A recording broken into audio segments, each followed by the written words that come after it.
Hay una palabra que aparece cada vez que se acercan elecciones en cualquier país. Fraude. Fraude en las urnas. Fraude en el conteo. Fraude en los resultados. Se repite en redes, en debates, en cadenas de WhatsApp y poco a poco se instala en la conversación pública. Pero casi nadie se detiene a pensar en algo más profundo. Y si el fraude más efectivo no ocurre el día de la elección, sino mucho antes, y si ocurre cuando logran convencer al ciudadano de que su voto no sirve, de que todo está arreglado y de que participar no tiene sentido.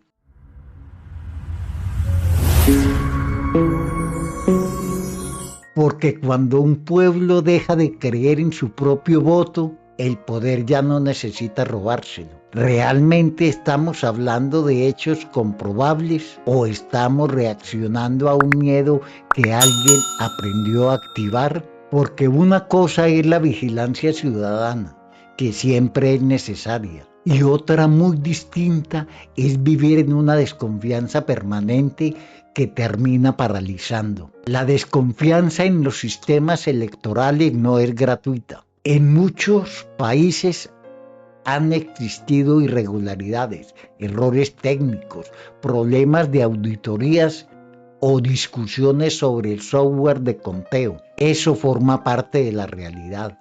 Pero precisamente por eso el ciudadano tiene que hacer algo más que repetir consignas, tiene que entender cómo funciona el sistema que cuenta su voto.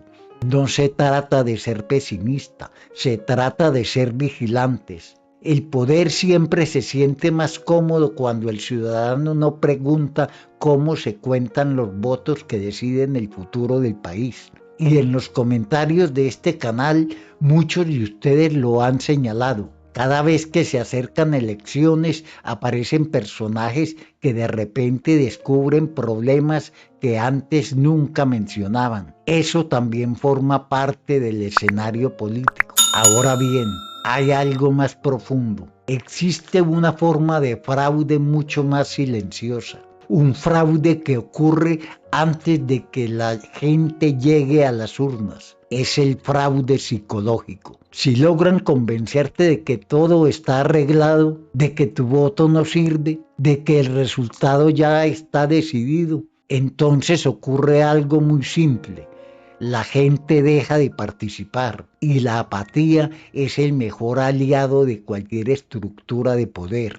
Porque un ciudadano que ya no cree en su voto es un ciudadano que entregó su poder sin que nadie tuviera que quitárselo. Por eso conviene hacerse otra pregunta incómoda. ¿Quién se beneficia realmente de que la gente crea que todo está perdido antes de votar? A veces ese discurso aparece desde el poder, pero otras veces también aparece desde sectores que necesitan justificar derrotas o movilizar emociones desde el miedo o la rabia. El fantasma del fraude se vuelve entonces una herramienta política. Y cuando eso ocurre, el debate deja de ser técnico y pasa a ser emocional. La verdad, como siempre, es más exigente. Nos obliga a mirar datos, procesos, auditorías, controles ciudadanos y también a reconocer cuando alguien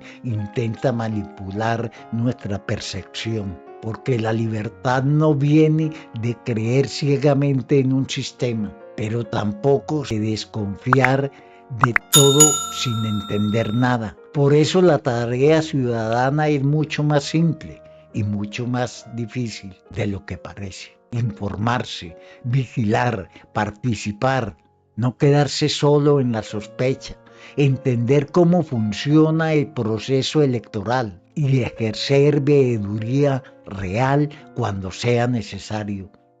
Porque una democracia se debilita cuando hay fraude, pero también se debilita cuando la gente deja de creer en su propio poder. Soy José Fernando y esto es JF sin vendas.